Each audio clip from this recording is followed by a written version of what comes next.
Bien, la gare Rosny-Bois-Perrier, elle s'implante, comme la plupart des gares d'ailleurs du réseau de la ligne 15, dans un univers qui a considérablement vieilli parce qu'il porte la trace de l'aménagement de la périphérie de Paris, qu'on appelle la première couronne, qui a été pendant des années entaillée par les routes, les autoroutes, les ponts, les trains de chemin de fer, et qui a perdu sa cohérence et sa lisibilité pour le public. Cette nouvelle gare permettra à la fois de retrouver cette cohérence, d'autant plus qu'elle sera associée à deux autres.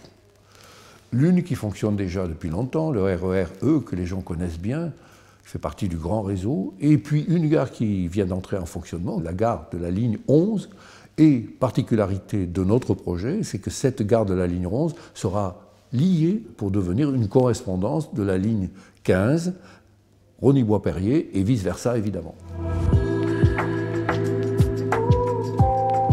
Pour la gare de Rosny-Bois-Perrier, nos intentions architecturales sont d'aller vers une forme de simplicité et de facilité d'usage.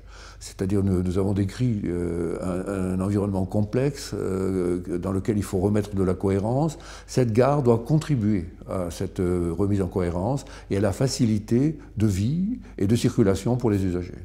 Donc l'architecture est simple. Elle est très lisible. Cette gare est isolée, elle est sur un terrain qui n'est voisin d'aucun bâtiment, elle est sur un terrain paysager, planté, avec un parking à côté, une gare d'autobus qui est à proximité, et elle est reliée par un souterrain qui lui permet non seulement d'aller vers le centre commercial, mais aussi d'assurer la connexion avec les autres gares. Et donc l'architecture doit être simple, lisible, pour éviter que les usagers soient confus. Écoutez, le parcours voyageur de cette gare de Rosny-Bois-Perrier, il est organisé pour favoriser la simplicité, c'est-à-dire et la lecture évidente des choses. C'est-à-dire il n'y a rien de pire dans une gare que de se perdre, de chercher son chemin. Il faut donc que les choses soient naturellement faites. Alors pour cela, nous les architectes, nous avons l'aide de la lumière, par exemple. C'est-à-dire le hall d'entrée est vitré à la lumière. On peut le voir avant de rentrer dans la gare, c'est-à-dire on sait quelle est sa destination, on va le voir de loin. Quand il y aura du soleil, quand il y aura de la lumière, il sera éclairé naturellement, et la nuit, il sera éclairé aussi, et il sera, en quelque sorte, puisque très souvent les gares sont utilisées alors qu'il fait nuit à l'extérieur, sera une sorte de petit phare, comme ça, allumé, que l'on peut repérer, et dans lequel on peut se diriger sans être obligé de regarder les noms écrits sur les pancartes. Vous voyez. Donc, la gare est un signal. Une fois qu'on a franchi ce hall d'entrée avec ses services, ses distributions de billets, la descente se fait d'une manière simple et droite. C'est-à-dire on n'erre pas dans les couloirs, on a un escalator qui descend, qui d'abord s'arrête évidemment à la salle d'échange, comme toujours, de façon à pouvoir changer de quai, qui descend ensuite à la salle qui va permettre d'attraper le corridor qui va relier cette gare avec la ligne 11. Donc on aura cet étage et ensuite on descendra sur les quais naturellement.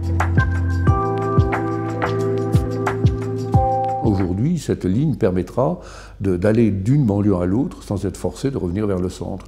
Donc c'est une nouvelle façon de lire, de construire et de vivre la périphérie de Paris. Le destin de la ville, c'est d'être polycentrique, c'est-à-dire de ne plus être uniquement fondé sur un seul centre, mais de développer des centres.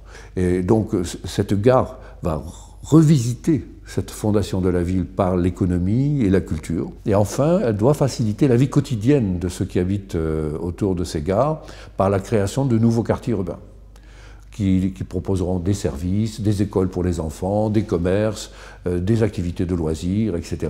Donc, qui permettront donc de diminuer le déplacement des personnes lorsqu'elles habitent dans le quartier et de créer effectivement des logements autour de ces gares.